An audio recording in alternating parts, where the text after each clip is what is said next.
안녕하십니까. 한국어 악성글 분석 기법에 대한 연구 발표를 진행할 한국공업대학교 양성렬입니다. 발표 시작하겠습니다. 이번 발표에 진행될 순서입니다. 이 주제를 선정하게 된 배경을 설명드리기 위해 온라인상 악성글로 인한 사회적 문제가 크다는 점, 이를 해결하기 위해 기존에도 다양한 탐지 기법들이 존재하지만 실제 온라인 환경에서의 악성글 필터링 어려움이 존재하는 이유에 대해 설명드리고, 기존의 한국어 형태서 분석을 통해 전처리를 진행한 다음 한국어 문장을 학습하는데 온라인 환경의 악성글 같은 경우 적용이 어렵다는 것을 소개하려고 합니다. 그 다음 이번 연구에서 제안하는 방식을 소개해 파자 방식만으로도 학습이 된다는 것을 보여드리려고 합니다. 사용한 방식의 시간적인 장점도 보여드릴 예정입니다. 실험에 사용한 CNN 구조와 결과 요약을 보여드리고 이번 실험의 한계와 의의점, 활용 방안에 대해 소개하고 발표를 마치겠습니다. 우선 온라인상 악성글로 인한 사회적 문제에 대해 소개하겠습니다. 연세대 바른 ICT 연구소에서 조사한 바에 따르면 악성 댓글로 인한 사회 경제적 비용은 연간 최대 35조 원입니다. 첨부한 사진은 방송통신위원회에서 작성한 사이버 폭력 실태조사 보고서의 일부입니다. 이 보고서에 따르면 사람들은 주로 문자 및 인스턴트 메시지, SNS, 온라인 게임 채팅같이 실시간이나 빠르게 응답이 가능한 채널로 주로 사이버 폭력을 가한다는 것을 알 수 있습니다. 오른쪽을 보시면 주로 언어적인 방법으로 사이버 폭력을 휘두르는 것을 알 수 있습니다. 즉, 한국어 악성글 필터링만 제대로 되어도 많은 피해를 줄일 수 있다는 결론을 가지고 이번 연구 주제를 잡았습니다. 실제 온라인 환경에서의 악성글 필터링이 어려운 이유에 대해 소개하겠습니다. 기존에 게임 채팅 같은 곳에서 자주 볼 수 있는 금칙어 기반 필터링 시스템이 있습니다. 이 시스템은 만들기 매우 쉽다는 장점이 있지만 비속어가 아닌 단어도 필터링 시스템에 걸리는 문제가 있습니다. 예시를 봐주십시오. 처음부터라는 용어는 중간에 있는 글자가 성적인 단어로 인식되어 필터링에 걸리고, 1955년 한국에서 최초로 제작한 자동차인 시발 자동차는 단어가 욕설과 일치해서 필터링에 걸리게 됩니다. 사실 욕설이 아니라 상표명이기에 필터링에 걸리면 안 되지만 단어가 일치한다는 것만으로도 탐지에 걸리게 됩니다. 또 요즘은 환경을 생각해 음식 포장 용기를 들고 가는 경우가 많습니다. 이 경우 배달 어플에서 요청사항으로 음식 담아갈 통을 들고 가겠습니다 라는 말을 요청사항에 남기게 되면 화면처럼 필터링에 걸리게 됩니다. 우회가 너무 쉽다는 단점도 있습니다. 위에서 예시로 보여드린 문장을 필터링에 안 걸리게 하려면 처음과 부터로 나눠서 메시지를 전송하면 필터링에 걸리지 않습니다. 아니면 중간에 의미 없는 글자를 섞거나 모양이 유사한 기호를 섞는 방식으로 필터링의 우회가 가능합니다. 화면의 예시를 봐주시면 감사합니다. 한국어 형태서 분석의 어려움도 존재합니다. 줄임말, 초성, 약어, 오탈자 등 일반적인 문장과는 많이 다른 양상을 보입니다. 온라인 게임 채팅의 예시를 들면 시작은 영어 단어 고를 의미하는 기국어로 표시하고, 부들거린다라는 표현 같은 경우 비읍 디귿으로 표기하기도 하고, 미친 같은 단어는 예시처럼 발음이 비슷하게 변형하고, 쓰레기가 욕설이라고 생각하면 쓰레기처럼 오탈자를 일부러 섞는 경우도 있습니다. 인사말인 하이오 같은 경우 소리 나는 대로 문자를 섞어 쓰는 경우도 많기에 온라인 환경에서의 악성글 필터링은 매우 어렵습니다. 한국어 형태서 분석에 많이 사용하는 코NLPy입니다. 해당 프로젝트에서 공식적으로 제공하는 그래프를 참고로 가져왔습니다. 코NLPy를 사용해 형태서를 분석할 시 문장이 길어질수록 수행 시간이 대체로 급격히 증가하는 것을 확인 가능합니다.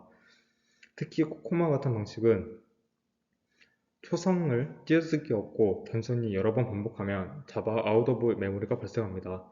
예시를 참고 바랍니다. 코NLPy 측에서도 인지하고 있는 오류지만 해결이 어렵다고 합니다.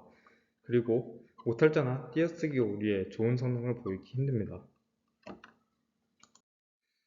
이번 실험에서 한국어 파자 방식의 변화는 총 6가지 경우로 나눠서 실험해 보았습니다. 일반적으로 사용하는 문장을 단순히 초성, 중성, 종성으로 구분하는 방법이 있습니다. 띄어쓰기를 포함하는 방식과 아닌 방식을 각각 테스트했습니다. 한국어 초성, 중성, 종성 위치를 맞춘 파자 방식은 3토큰마다 초성, 중성, 종성이 반복되기에 어느 토큰이 초성인지, 중성인지, 종성인지 사람은 데이터 형태를 보고 바로 알 수 있습니다. 예를 들어 초성은 첫 번째, 네 번째, 일곱 번째 이런 부분들에 나타나는 것입니다. 단, 온전한 한글 자모음 조업 형태가 아니면 초성, 중성, 종성, 위치 모두 토큰을 넣었습니다. 즉, 같은 문자가 3번 반복되면 특수 문자나 온전한 형태의 글자가 아니라 이모티콘처럼 강한 의미가 있다고 생각했기 때문입니다. 한국어 온라인 글의 특성상 단순한 오탈자나 의미 없어 보이는 기호도 뜻을 가지고 있는 경우가 많기에 데이터를 임의로 버리는 것보다 최대한 살려서 가는 방식이 적합하다고 생각했습니다. 또 한국어 띄어쓰기를 포함하지 않은 한국어 초성, 중성, 종성 위치를 맞춘 파자 방식에서 동성만을 제외한 파자 방식도 실험해 보았습니다. 실제 한국어 의사소통을 하다 보면 동성이 부정확해도 의사소통이 무리 없이 가능한 것을 알 수 있습니다. 예를 들어서 안녕하세요, 만나서 반가워요 라는 문장이 있으면 화면에 있는 예시처럼 종성만 변화시켜도 의사소통이 충분히 가능합니다. 단, 초성과 중성은 변화하면 의미를 해석하기 매우 어려워지므로 동성만 제외하는 방법으로 실험했습니다. 화면에 있는 예시를 참고해 주시면 감사합니다. 즉, 이번 실험에서 한국어의 의사소통 중 초성과 중성이 가장 많은 영향을 준다고 생각했기에 상대적으로 중요하지 않다고 생각한 동성만 제외한 방식을 사용했다고 생각하시면 됩니다. 그리고 또 다른 실험으로는 초성과 중성, 종성, 온전한 한글 자모음 형태가 아닌 것을 구분한 형태를 한국어 띄어쓰기를 포함한 경우와 미포함한 경우를 나눠서 실험해 보았습니다. 중성은 양 옆에 중괄호를 두고 온전한 한글 자모음 형태가 아닌 것은 양 옆에 대괄호를 두었습니다. 이를 통해 이것이 초성인지 중성인지 종성인지 온전한 한글 자모음 형태가 아닌지 파악이 가능합니다.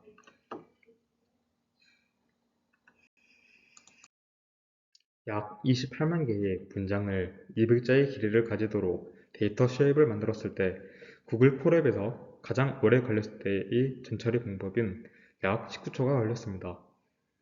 형태서 분석이 원활하게 되지 않는 문장들이라 코 NLP와 직접적인 비교가 어렵지만 100단어를 분석할 시 약 8초가 걸리는 코모런과 비교했을 시 매우 빠른 처리 시간을 보여줌을 알 수 있습니다. 즉, 전처리 과정에서의 시간적 우위를 점할 수 있습니다. 참고로 실험에 사용한 데이터셋은 AI 허브에서 제공한 텍스트 윤리 검증 데이터입니다. 정부에서 제공하는 데이터셋이라 다른 데이터셋보다 체계적인 분류 기준을 제시했으며 사람, 그리고 나이대, 성별, 마다 다르게 생각하는 레이블 오차를 줄이기 위해 투표 방식을 사용했고 그 투표 결과까지 제시를 했기에 체계적이라고 생각했습니다. 그렇게 체계적인 투표 방식을 사용했기에 이번 실험에 사용해도 큰 문제가 없다고 생각했기에 이번 실험에 AI 허브에서 제공한 텍스트 윤리 검증 데이터를 사용했습니다. 위에서 소개한 방식들을 전처리를 진행한 결과입니다. 6가지 실험 결과 중 화면 관계상 4개를 우선 보여드리고 나머지 2개는 다음 장에 이어서 설명하겠습니다. 전처리를 진행할 시 최대 길이는 935자에서 1285자로 1000자 내외의 길이를 보여주며 평균 길이는 100자 내외임을 알 수 있습니다. 긍정글이 부정글보다 대체로 20자 정도로 짧은 것을 알 수 있습니다. 이러한 데이터들의 특징을 파악함에 따라 200자로 패딩을 진행해도 큰 문제가 없을 것이라고 알 수 있습니다. 앞장에서 소개한 방식들에 이어서 나머지 2개의 방법으로 전처리를 진행한 결과를 발표하겠습니다. 전처리를 진행할 시 최대 길이는 1351자에서 1407자까지로 앞의 방법보다 증가했지만 평균 길이는 104자에서 115자까지로 평균 100자 내외임을 알 수 있습니다. 마찬가지로 긍정글이 부정글보다 대체로 20자 정도로 짧은 것을 알 수 있습니다. 이러한 데이터들의 특징을 파악함에 따라 200자로 패딩을 진행해도 큰 문제가 없을 것이라고 알 수 있습니다. 추가로 실제 온라인 환경에서 200자로 패딩을 진행해도 큰 차이가 있을까라고 생각하시는 분을 위해서 자료를 조사했습니다. 트위터에서 조사한 자료를 들고 왔습니다. 트위터에서 조사한 자료를 따르면 한국어는 140자 제한을 하더라도 큰 문제 없이 대화가 가능하다고 합니다. 이 자료의 출처는 논문에 참고 자료로 적어 놓았습니다. 그 해당 논문을 참고해 주시면 감사합니다. 그렇게 해당 전처리 기법을 일반적인 온라인 문장 분석의 기법으로 사용할 시 200자의 패딩을 걸어도 온라인 환경상에서 큰 문제가 없다고 생각했습니다. 해당 실험에 사용된 CNN 구조입니다. 사용한 전처리 방법들과의 비교를 위해 각 전처리 방식에 맞게 각각 튜닝을 하지 않고 모든 실험을 동일한 모델로 진행을 했습니다. 단, 학습의 과적합을 막기 위해 드롭아웃과 얼리 스토핑 기법을 사용했습니다. 모델의 자세한 파라미터 값 설명은 시간 관계상 논문에서 진행을 하겠습니다. 실험은 각각의 6가지 방법을 각각 3번씩 총 18번 진행을 했습니다. 테스트 데이터도 마찬가지로 트레인에 사용한 전처리 방법들을 각각 사용한 후에 진행을 했습니다. 6가지 방법 중 한국어 띄어쓰기를 포함하지 않은 초성, 중성, 종성, 온전한 한글 자모음 형태가 아닌 것을 구분한 형태로 전처리를 진행한 것이 가장 좋은 성능을 보입니다. 이 방법은 다시 한번 예시를 보여드리면 표 위에 작은 글씨로 적어 두었습니다.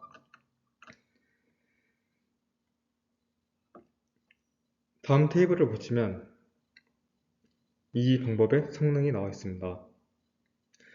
파인 튜닝을 하지 않았음을 고려를 해주시고 봐주시면 감사합니다. 매트리스를 보시면 잘 분류한 것과 잘못 분류한 것의 비율이 약 2만 대 7천 정도로 상당히 좋은 성능을 보이는 것을 알 수 있습니다. 실험은 각각의 6가지 방법을 각각 3번씩 총 18번 진행했지만 그중 가장 첫 번째로 진행한 실험 결과만 가지고 비교를 하겠습니다. 결과는 대부분 큰 차이가 없으나 띄어쓰기 미포함, 초성, 중성, 종성, 불완전한 조합을 구분한 방식이 어큐런시가 가장 앞서 있으며 프리시즌을 제외한 나머지 성능이 다른 것들보다 앞선 것을 확인할 수 있습니다. 록 어큐런시는 비슷하게 나왔길래 유의미한 차이로 나오진 않습니다. 나머지 결과와 매트릭스들은 논문에서 자세히 확인이 가능합니다. 실험에 사용한 데이터셋과 실험 방식의 한계는 다음과 같습니다. 사용한 데이터셋에서 실명을 사용할 시 발생되는 문제를 피하기 위해 실명을 다음과 같은 문자로 변환해 제공했습니다. 일상적인 데이터는 실명으로 표시가 되기에 실제 환경에 사용할 시 다른 결과를 낼 수도 있습니다. 이번 실험에서 데이터 길이를 일정하게 만들기 위해 200자로 패딩을 했지만 긍정글의 길이가 부정글보다 평균 길이가 약 20자 정도 짧은 것을 볼 수 있었습니다. 때문에 긍정글과 부정글의 길이를 맞춰서 실험을 해보면 좋았겠지만 하자 방식을 사용할 시 문장의 길이가 최대 3배 정도로 변하기 때문에 두 그룹 간 데이터의 길이를 정확히 맞추기도 힘든 문제가 있었습니다. 종성과 한글 조합이 아닌 것을 구분하기 위해 새 토큰으로 만들어 실행한 것도 문제입니다. 종성, 이응 같은 경우 각각 한 토큰으로 처리를 해야 했지만 중성, 이응을 중거로 한 토큰, 이응 한 토큰, 중거로 한 토큰 이렇게 세 토큰으로 인식되는 문제가 있었습니다. 다음번에 실험을 하게 된다면 이런 방식을 한 토큰으로 인식시키는 방법을 찾아서 실험을 해볼 필요가 있습니다. 각 전처리 기법별로 파인 튜닝을 미실시한 문제도 있습니다. 각 데이터 전처리별 특징을 비교하기 위해 6가지 방법 중 어느 기법에도 파인 튜닝을 하지 않은 모델로 학습을 진행했습니다. 각 전처리 기법별로 파인 튜닝을 각각 진행해 보면 다른 결과가 나올 수도 있습니다. 하지만 이러한 한계점에도 불구하고 형태서 분석에 드는 비용과 노력이 줄어든다는 장점이 있습니다. 이를 통해 학습에 사용할 데이터 전처리 과정이 단순화가 되고 탐지 우회 기법이 발생할 시 새로운 데이터를 수집해 빠르게 전처리를 한 후 학습을 진행할 수 있다는 장점이 있습니다. 비록 이번 실험에서 어큐런시가 약 78%로 낮지만 비교적 단순한 모델을 가지고 데이터 학습 그리고 테스트가 가능하기 때문에 높은 정확도가 필요하지 않지만 발행에 글이 오가는 게임 채팅이라든지 아니면 크게 정확도가 중요하지 않은 스팀 같은 곳에 이용해도 좋을 것 같다는 생각이 들었습니다. 이상으로 이번 실험의 발표를 마치겠습니다. 감사합니다.